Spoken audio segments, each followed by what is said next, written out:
Assalamualaikum warahmatullahi wabarakatuh. Perkenalkan nama saya Ajeng Saifullah SSI MPD. Saya salah seorang guru matematika di SMA Negeri 1 Cariuk. Pada video kali ini saya akan sedikit membahas tentang statistika. Pokoknya adalah ukuran pemusatan data. Tetapi pada kesempatan ini pemusatan data yang kita bahas khususnya menyangkut tentang rata-rata ya. Karena pemusatan data sendiri terdiri dari bagaimana menghitung rata-rata, menghitung median, dan menghitung modus. Baik dari data tunggal maupun data kelompok.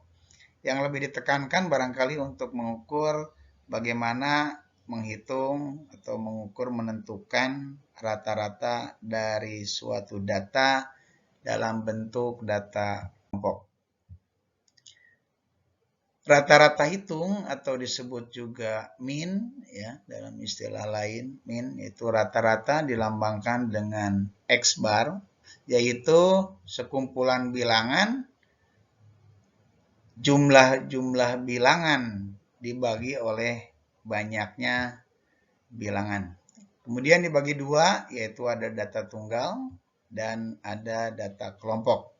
Nah, data tunggal dirumuskan sebagai X bar, ini adalah lambang. Ini adalah lambang dari rata-rata sama dengan sigma X dibagi N. Sigma X adalah menyatakan jumlah nilai dari data-data tersebut, sedangkan N menyatakan banyaknya data yang akan kita hitung. Contoh misalnya tentukan nilai rata-rata dari data berikut. 2, 3, 4, 5, dan 6. Ini khusus untuk data tunggal. Maka solusinya atau pembahasannya X bar atau rata-rata atau min adalah 2 ditambah 3 ditambah 4 ditambah 5 ditambah 6 dibagi dengan 5. Karena jumlah datumnya, jumlah datanya adalah 5. Sehingga didapat adalah 4 ya. Selanjutnya X bar sama dengan sigma F kali X dibagi dengan sigma F ya. Ini untuk data berfrekuensi disebut juga data kelompok. Sigma jumlah perkalian dari frekuensi dikali data dibagi dengan jumlah frekuensi. Contoh misalnya berat paket yang diterima oleh suatu perusahaan selama 1 minggu tercatat dalam tabel berikut. Yang mendapat berat 5 kilo sebanyak 6 paket, yang 6 kilo 8 paket, yang beratnya 7 kilo ada 12 paket, dan yang 8 kilo ada 4 paket.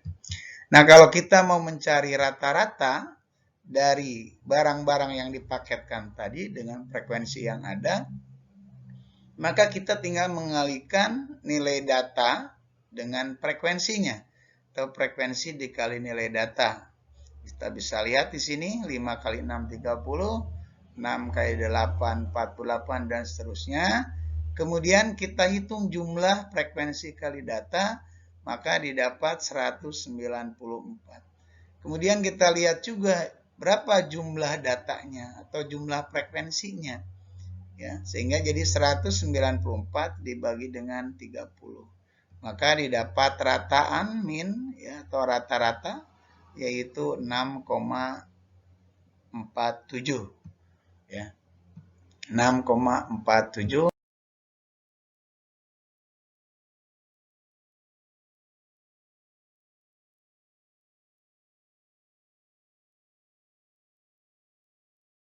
merupakan rata-rata dari semua barang paketan. Kemudian ada cara lain untuk menghitung rata-rata, yaitu dengan deviasi, yaitu X bar sama dengan XO ya, ditambah dengan sigma F D. D-nya itu adalah penyimpangan deviasi dibagi dengan jumlah frekuensi. XO adalah taksiran sementara dengan mengambil nilai XI-nya yang kita taksir. Nah, XO itu biasanya diambil ada di kelas yang tengah atau intervalnya yang ada di tengah-tengah. kalaupun datanya ganjil, jumlah kelasnya ganjil, maka kita bisa ambil tengah-tengah dari kelas interval yang ada. Ya. Kemudian cara yang ketiga, ada rumus lain, X bar sama dengan XO ditambah sigma F kali C. C adalah lambang dari coding, ya, coding dibagi dengan sigma FI dikali I. I adalah lebar kelas atau panjang intervalnya. Ya. Sebenarnya dua rumus ini relatif sama, karena untuk D tidak mesti dikalikan lebar, karena D itu penyimpangannya sudah menunjukkan lebar dari suatu kelas interval. Ya, ini adalah contoh untuk menghitung rata-rata. Jadi ada 3 cara, yaitu yang pertama dengan biasa, mengalihkan nilai tengah dengan frekuensi dibagi jumlah frekuensi.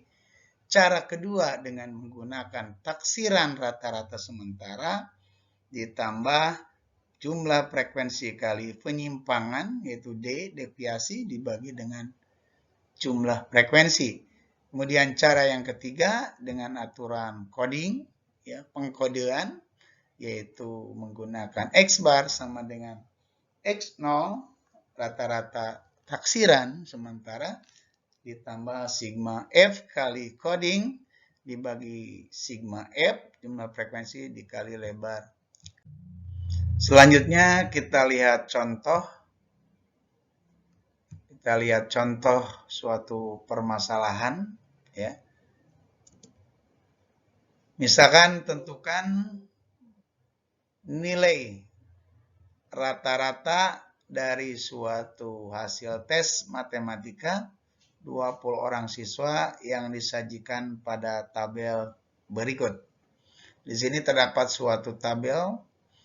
Kalau kita perhatikan nilainya itu dibagi menjadi 4 kelompok. Ini disebut interval pertama, interval kedua, interval ketiga, dan interval keempat. Dengan masing-masing interval memiliki frekuensi masing-masing. Cara membaca tabel ini yang pertama kita harus mengetahui dulu ada angka-angka yang di sebelah kiri tiap kelas, ya, ini disebut batas bawah dan ini batas atas. Ya. Jadi bagaimana kita menghitung nilai rata-ratanya? Maka perhatikan solusi dari permasalahan ini. Ya. Cara yang pertama, kita menggunakan cara biasa dengan cara mengalihkan frekuensi dengan nilai tengah. Ya. Dengan nilai tengah, pertama kita harus mencari dulu yaitu XI-nya. XI itu adalah nilai tengah. Dari mana kita dapat nilai XI untuk masing-masing kelas interval? Maka tinggal dijumlahkan. Batas bawah ditambah batas atas dibagi 2. Maka didapat XI untuk kelas pertama adalah 3,5. Selanjutnya untuk menentukan XI kelas kedua, ketiga, dan seterusnya, maka kita tinggal menambahkan dengan berapa besarnya lebar kelas. Karena lebar kelas di sini adalah 2, 5 dikurangi 3, batas bawah kelas kedua dikurangi batas bawah kelas pertama. 5 dikurangi 3, 2, maka dari nilai XI kelas pertama tinggal ditambah 2 terus, ya. Sehingga jadi 5,5, 7,5, 9,5, ya, dan seterusnya kalau kelasnya masih ada. Selanjutnya, kalikan FI dengan XI.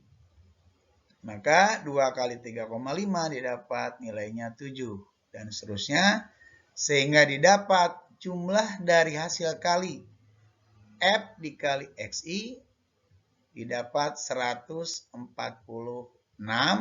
kemudian dibagi 20, maka didapat nilai rata-ratanya adalah 7,3. Ini nilai rata-rata dengan menggunakan cara pertama.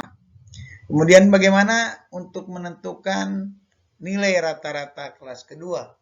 Yaitu dengan menggunakan deviasi, ya, dengan menggunakan deviasi atau penyimpangan. Pertama kita tentukan, yaitu kelas menurut taksiran kita. Kira-kira rata-ratanya ada di mana? Misalnya kita ambil, ternyata menurut taksiran kita rata-rata itu terletak di kelas kedua. Artinya kita menaksir rata-rata itu antara 5 sampai 6. Maka barisan kedua itu pada kolom D, deviasi diberi nilai 0. Ya. Kemudian ke atas, min 2, min 4, min 6, dan seterusnya. Kalau masih ada kelas di atasnya.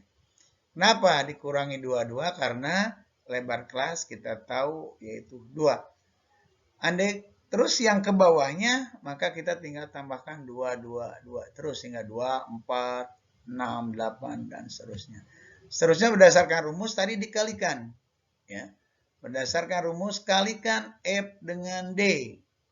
Maka didapat min 4, 0, 16, 24. Kemudian kita jumlahkan, maka didapat jumlahnya 36 dan bernilai positif. Maka kita masukkan, ya, nilai rata-ratanya berdasarkan cara kedua. X0 kita ambil 5,5 karena taksiran kita ini, karena kita memberikan nilai 0 pada kolom D yang lurus dengan 5,5. Ya, sehingga kita bisa menafsirkan pilihan kita ini. Ya, ditambah dengan 36 per 20. Ya, maka didapat 5,5 ditambah 1,8.